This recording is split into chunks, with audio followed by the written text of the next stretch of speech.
नमस्कार दोस्तों, मेरा नाम अश्विन और आपके हमारे YouTube चैनल न्यू माइंडसेट में स्वागत है।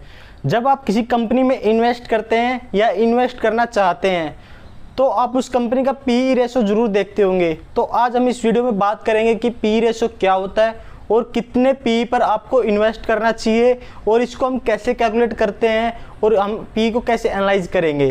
तो जो हमारे पी रेशो होता है, P means price, E means earning, means के प्राइस पर अर्निंग रेशो। सपोज हमें एग्जांपल लेते हैं कि कोई कंपनी ए है,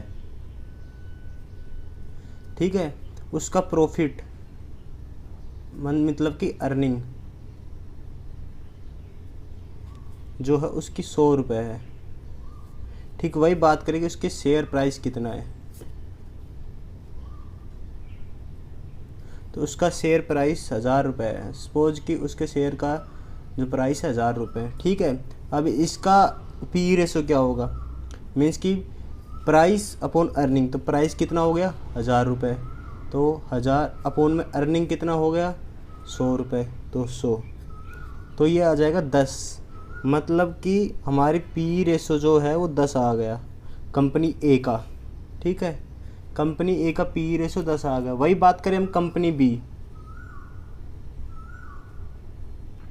दूसरा एग्जांपल हम कंपनी बी का लेते हैं जिसका प्रॉफिट मतलब कि प्रॉफिट और अर्निंग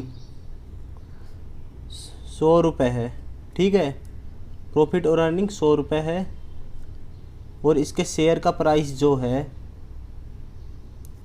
वो 2000 रुपये है, ठीक है। अब इसका पी रेशो कैलकुलेट करेंगे, मतलब कि प्राइस अपॉन में अर्निंग। तो 2000 रुपये इसका प्राइस हो गया, अर्निंग हो गई 100 रुपये, ठीक है।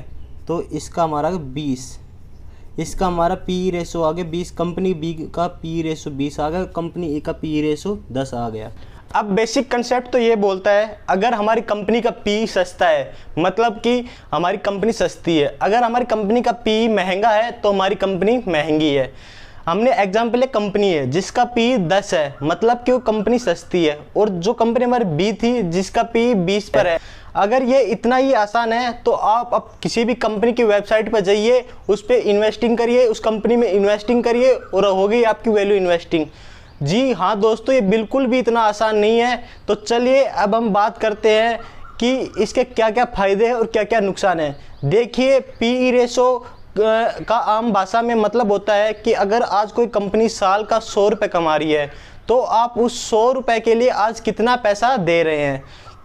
अगर आप 100 रुपये कमाने वाली कंपनी के लिए 1000 रुपये दे रहे हैं, मतलब कि उसकी ईयरली अर्निंग का 10 गुना पैसा आप आज दे रहे हैं, तो आपको कितना पैसा देना चाहिए, मतलब कि 10 गुना उसकी ईयरली इनकम का, 20 गुना, 30 गुना। ये डिपेंड करेगा उसकी फ्यूचर अर्निंग पर, ना कि उसकी पास्ट अर्निंग पर। चलिए जानते हैं, जो कंपनी हमारी ए है उसका पी जो हमारा 10 पे है, उसको मार्केट ने 10 का पी क्यों दे रखा है। जो हमारी कंपनी बी है उसको मार्केट ने 20 का पी क्यों दे रखा है। तो चलिए अब हम एक एग्जांपल के थ्रू समझते हैं। कोई कंपनी हमारी एक्स है जो पहले साल हमारा 80 रुपये कमाती है, दूसरी साल 90 रुपये और तीसरी साल 100 रुपये। वही हमारी दूसरी कंपनी वाई है जो पहली साल 20 रुपये कमाती है, दूसरी साल 50 रुपये कमाती है और तीसरी साल 100 रुपये कमाती है। अब बात करते हैं कंपनी एक्स की, जिसका प्रॉफिट हर साल 80, 90, 100 के हिसाब से बढ़ रहा है। तो अब हम प्रिडिक्ट कर सकते हैं कि फ्यूचर में भी इस कंपनी का ग्रोथ इसी हिसाब से रहेगा, तो इसका पी रेशो इसलिए महंगा होता है। अगर कंपनी हम वाई की बात करें जिसका अर्निंग हर साल तेज़ी से ग्रोथ हो रही है, तो हम प्रिडिक्ट कर सकते हैं कि फ्यूचर में भी इसी कंपनी की ग्रोथ इसी हिसाब से तेज़ी से ग्रो करेगी, इसलिए मार्केट इसको पहले से ही महंगा पी दे देता है। अगर हम सस्ता पी दे के किसी कंपनी में इन्वेस्ट करते हैं तो ये बहुत गलत हो सकता है। अगर आज आप किसी महंगे पी वाली कंपनी में इन्वेस्ट करते हैं और अगले साल उस कंपनी की अर्निंग डबल हो जाती है तो आपका पी भी आधा हो जाएगा। तो चलिए अब हम एक और एग्जांपल समझते हैं कि किसी कंपनी का स्टॉक का प्राइस है 100 रुपये है और उस कंपनी का ईपीएस मतलब कि 5 रुपये पर ईयर है, मतलब कि उस कंपनी का प्रॉफिट 5 रुपये पर ईयर है। तो उस कंपनी का पी होगा 100 डिवाइडेड बाई 5 मतलब कि 20। अब आपको लग रहा होगा कि ये पी महंगा है। अगर आपने फिर भी इस कंपनी को इतने ही शेयर प्राइस पे मतलब 100 रुपये के शेयर पर आपने खरीद लिया तो इसका पी महंगा है। सपोज कि उस कंपनी ने अपने प्रॉफिट को नेक्स्ट ईयर डबल कर लिया, मतलब कि उस कंपनी का प्रॉफिट 10 रुपये पर ईयर हो गया, तो उस कंपनी का सीधा पी 10 हो जाएगा। तो हम सपोज करते हैं कि उस कंपनी ने फिर से नेक्स्ट ईयर में अपने प्रॉफिट को डबल कर लिया, मतलब कि उस कंपनी का जो प्रॉफिट है 20 रुपये पर ईयर हो गया, तो अब इस कंपनी का पी हो जाएगा सीधा 5। अगर कंपनी का प्रॉफिट तेज़ी से बढ़ रहा है तो कंपनी के शेयर आप कितने भी हाई पी पर ले सकते हैं, इससे कोई ज़्यादा फर्क नहीं पड़ेगा, और क्योंकि कुछ साल बाद आपके बाइंग प्राइस पर उसके पी की वैल्यू आधी हो जाएगी। अब हम बात करते हैं कंपनी एक्स की, जिसका प्रॉफिट 80, 90, 100 के हिसाब से बढ़ रहा है, तो मार्केट को पता है कि इसका पी कभी कम हो ही नहीं सकता, क्योंकि इसका प्रॉफिट रेगुलर है, मतलब कंटिन्यू 80, 90, 100 के हिसाब से बढ़ रहा है, तो मार्केट इसको पहले से ही कम पी देकर चलता है। वही हम बात करते हैं कंपनी वाई की, जिसका प्रॉफिट 20, 50, 100 के हिसाब से बढ़ रहा है, तो मार्केट को पता है कि 2 साल बाद अपने अर्निंग को डबल कर लेगी, तो आज हम इसको 60 का पी भी देते हैं, तो 2 साल बाद इसका पी 30 पर आ जाएगा।